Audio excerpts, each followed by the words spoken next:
Assalamualaikum warahmatullahi wabarakatuh. Selamat datang, selamat berjumpa kembali di channel Islam Nusantara, channel yang selalu setia dan standby di ujung selatan Pulau Jawa. Sebagaimana kita ketahui, Wali Songo memang ada di Indonesia yang kala itu masih bernama Nusantara, itu jauh sebelum masa kolonial Belanda, terpisah jarak ratusan tahun lamanya. Sunan Kalijogo adalah salah satu tokoh terkenal dalam jajaran Wali Songo, yakni yang berperan besar dalam menyebarkan agama Islam terutama di Pulau Jawa. Ya, eksistensi dan penyebaran agama Islam di Nusantara ini tidak semata-mata datang begitu saja, tetapi juga dilakukan oleh beberapa orang yang tidak sembarangan. Salah satunya adalah Sunan Kalijogo yang hingga sekarang masih dihormati oleh para umat Islam. Bahkan makamnya tidak pernah sepi dari kehadiran para peziarah. Sunan Kalijogo lahir sekitar tahun 1400-an dari keluarga bangsawan Tuban, yakni dari seorang bupati Tuban bernama Tumenggung Wilatikta dan istrinya yang bernama Dewi Nawangrum. Kala itu nama kecil beliau adalah Raden Said dan dalam beberapa literatur dieja menjadi Raden Said.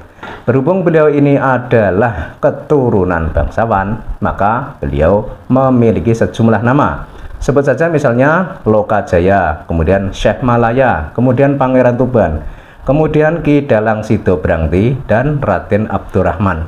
Terkait akan asal-usul beliau, ternyata terdapat dua pendapat yang berbeda. Pendapat pertama mengatakan bahwa Sunan Kalijogo adalah keturunan Arab dan Jawa asli. Sementara pendapat yang lain didasarkan pada babat Tanah Jawi mengungkapkan bahwa Sunan Kalijogo adalah orang Arab. Bahkan jika dirunut akan silsilah dari kakeknya, Sunan Kalijogo masih memiliki silsilah dengan Abbad bin Abdul Muthalib, paman Nabi Muhammad SAW. Sunan Kalijogo sejak kecil sudah diperkenalkan akan agama Islam oleh guru agamanya. Tujuannya adalah supaya nilai-nilai dasar Islam dari Al-Quran maupun hadis Rasulullah SAW dapat menjadi pedoman hidup beragama yang baik bagi beliau. Selain itu, sejak kecil beliau juga telah diajarkan untuk memiliki jiwa kepemimpinan terutama dalam menyelesaikan sesuatu permasalahan. Terbukti, beliau selalu menjadi pemimpin atau pencetus ide ketika tengah bermain dengan teman-teman sebayanya. Namun, beliau tidak pernah merasa sombong dan tetap merasa rendah hati sehingga disukai oleh teman-teman beliau. Menurut sejarah, Sunan Kalijogo memiliki 3 orang istri, yakni yang pertama adalah Dewi Saroh, kemudian Siti Zainab, dan kemudian Siti Hafsah.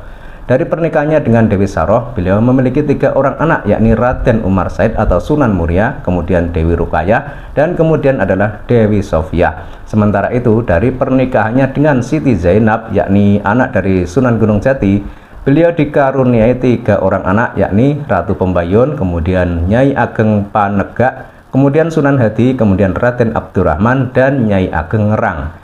Lalu dari pernikahannya dengan Siti Hafsah, belum diketahui secara jelas atau secara pasti siapa nama-nama putranya.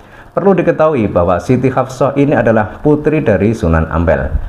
Masa hidup Sunan Kalijogo diperkirakan mencapai lebih dari 100 tahun, yakni sekitar pertengahan abad ke-15 sampai akhir abad ke-16. Dengan demikian, beliau juga telah mengalami masa akhir dari kekuasaan kerajaan Majapahit tepatnya pada tahun 1478. Bahkan beliau juga ikut dalam upaya merancang pembangunan Masjid Cirebon dan Masjid Agung Demak. Sunan Kalijogo kemudian wafat sekitar tahun 1680 pada usia 131 tahun. Beliau dimakamkan di Desa Kadilangu yang terletak di Demak. Perlu diketahui juga bahwa pada saat itu masyarakat Indonesia masih memiliki kepercayaan dinamisme, animisme, dan Buddha, sehingga strategi utama dalam proses penyebaran dakwah agama Islam yang dilakukan oleh Sunan Kalijogo adalah berupa menggunakan pertunjukan wayang. Kala itu pertunjukan wayang sangat digemari oleh masyarakat yang masih menganut kepercayaan agama lama. Mengingat ajaran agama Islam yang hendak disampaikan kepada masyarakat memang harus diberikan sedikit demi sedikit, sehingga mereka akan mudah dalam mengamalkan ajaran agama Islam. Strategi dakwahnya diawali dengan mengajari masyarakat membaca kalimat syahadat terlebih dahulu dengan hati ikhlas supaya mereka dapat masuk Islam secara agama. Kemudian selama berdakwah, Sunan Kalijaga mengenalkan agama Islam kepada masyarakat melalui pertunjukan wayang. Dengan kemampuannya memainkan wayang, Sunan Kalijaga berdakwah menggunakan nama samaran. Salah satunya adalah Ki Dalang Bengkok di daerah Tegal.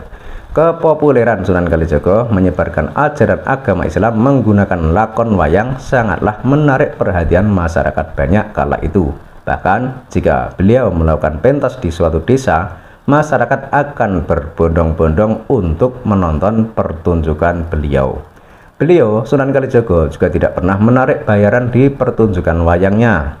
Nah, sebagai ganti bayarannya, beliau, Sunan Kalijaga, meminta kepada seluruh masyarakat yang datang menonton untuk bersahadat dan mengucapkan sumpah pengakuan bahwa tidak ada Tuhan selain Allah, sekaligus mengakui bahwa Nabi Muhammad SAW adalah utusan Allah. Cara berdakwah yang dilakukan oleh Sunan Kalijaga terlihat sangat luas sehingga masyarakat Jawa yang kala itu masih banyak yang menganut kepercayaan lama tidak merasa bahwa kehadiran dakwah beliau menentang adat istiadat yang ada. Lagi pula, Sunan Kalijaga juga mendekati masyarakat dengan cara halus, disertai pula pakaiannya yang tidak berupa jubah supaya masyarakat tidak merasa ketakutan akan kehadirannya. Pakaian yang digunakan oleh Sunan Kalijaga bukanlah jubah besar, melainkan pakaian adat Jawa sehari-hari. Selain itu, beliau, Sunan Kalijaga, juga memanfaatkan kesenian rakyat dan tembang-tembangnya sebagai alat dakwah. Di masyarakat Jawa, Sunan Kalijaga dianggap sebagai wali yang paling populer dan sebagai guru agung. Selama menyebarkan agama Islam di tanah Jawa, Sunan Kalijaga selalu menggunakan kesenian budaya Jawa dan menghasilkan banyak karya. Bahkan di tempat-tempat tertentu, ajarannya masih dipelajari, digunakan hingga zaman sekarang ini. Proses penyebaran agama Islam di masyarakat Jawa yang dilakukan oleh Sunan Kalijaga ini memanfaatkan kebudayaan setempat, salah satunya adalah bentuk wayang. Sebelumnya, wayang kulit di tanah Jawa selalu bersumberkan cerita akan Ramayana dan kisah Mahabharata. Nah, untuk kepentingan dakwah ini, Sunan Kalijaga memberikan pertunjukan wayang dengan corak Islam, sehingga muncul lakon wayang seperti Jimat Kalimasada, Dewa Ruci, dan Punokawan. Jimat Kalimasada adalah bentuk perlambangan dari kalimat syahadat yang mana terdapat nyanyian Kidung Rumeksa ing wengi.